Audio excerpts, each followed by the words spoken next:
سندھ کی قدیم تہذیب کے دامن میں کئی راز پوشیدہ ہیں۔ تاریخ کے سینے میں محفوظ ان رازوں سے پردہ اٹھتا ہے تو دیکھنے والے حیران رہ جاتے ہیں۔ یہاں پر کبھی ماضی کی پرشکوہ امارات کے خندرات اس وقت کے حکمرانوں کے جاہ و جلال کی یاد تازہ کرتے ہیں، تو کہیں قدیم ترین شہر، قلعے و دیگر مقامات اس دور میں رہنے والے لوگوں کی تہذیب و شناخت کی عکاسی کرتے ہیں۔ ایسا ہی ایک شہر حیدرآباد ہے جو ماضی میں نیرون کوٹ کے نام سے جانا جاتا تھا۔ تاریخ کے اوراق پلٹنے سے معلوم ہوتا ہے کہ حیدرآباد کی بنیاد کلہوروں کے دور حکومت میں میاں غلام شاہ کلہوروں نے رکھی تھی۔ کلہوروں کے بزرگوں کو میاں یا شاہ کہا جاتا تھا۔ اس خاندان کے بزرگ آدم شاہ کلہوروں نے بہت شہرت پائی۔ سکھر کے قریب آدم شاہ پہاڑی آج بھی اسی کے نام سے موسوم ہے۔ 1701 میں کلہوروں سردار میاں یار محمد خان نے طاقت کے زور پر اس علاقے کو مغل قلعہ داروں سے حاصل کیا اور خارجی طور پر دہلی کے حکمرانوں کے ماتحت رہتے ہوئے اس علاقے پر حکومت کی۔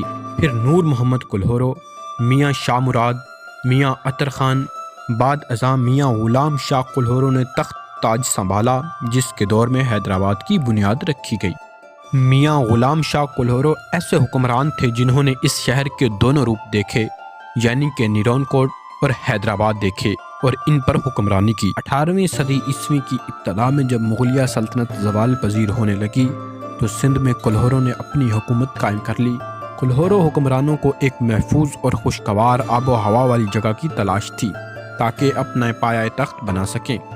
اس سے پہلے وہ سیلاب کی تباہ کاریوں کے ہاتھوں پریشان تھے۔ خدا آباد، الہ آباد، شاہپور، انہوں نے نہ جانے ایسے کتنے شہر بسائے، مگر قدرتی آفات نے ان کی تمام کوششوں کو ناکام بنا دیا۔ وہ ایسی جگہ کی تلاش میں تھے جو قدرتی آفات ہی نہیں، دشمنوں کی چیرہ دستیوں سے بھی محفوظ رہے۔ 3-4 سال کی مسلسل کوششوں کے بعد انہیں نیرون کوٹ کا ایسا مقام نظر آیا جس کی انہیں تلاش تھی۔ یہ جگہ ہر طرح سے محفوظ تھی، چنانچہ فیصلہ کیا گیا کہ نیرون کوٹ کے مقام پر ایک نیا شہر بسایا جائے جو کلہوروں حکومت کا دارالخلافہ ہو۔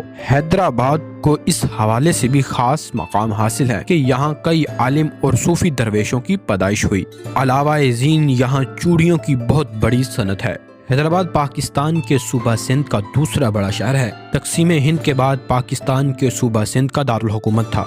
اب انتظامی اعتبار سے سندھ کا ایک ڈویژن کی حیثیت رکھتا ہے۔ حیدرآباد آبادی کے لحاظ سے پاکستان کا 8واں بڑا شہر ہے۔ تقسیم ہند سے قبل حیدرآباد ایک نہایت خوبصورت شہر تھا اور اس کی سڑکیں روز گلاب کے عرق سے نہلائی جاتی تھیں۔ بعد از برطانوی راج یہ اپنی پہچان کھوتا رہا اور اس کی تاریخی عمارات خندرات میں تبدیل ہوتی گئی۔ حیدرآباد میں زیادہ تر لوگ سندھی ہیں کیونکہ اکثر اشخاص جو اس شہر میں آتے ہیں وہ اندرون سندھ کی جانب سے آتے ہیں۔ یہ یہاں پاکستان کے نامور ادارہ سندھ یونیورسٹی میں پڑھنے آتے ہیں جو حیدرآباد سے 33 کلومیٹر کی دوری پر جامشورو میں واقع ہے۔ پہاڑ حیدرآباد کی ہر شام ٹھنڈی ہوا چلنے کی وجہ سے دنیا بھر میں مشہور ہے۔ موسم کیسا ہی گرم یا سرد ہو، شام ہوتے ہی دریائے سندھ کی ٹھنڈی اور تازہ ہوا یہاں کے شہریوں کی دن بھر کی تھکن دور کر دیتی ہے۔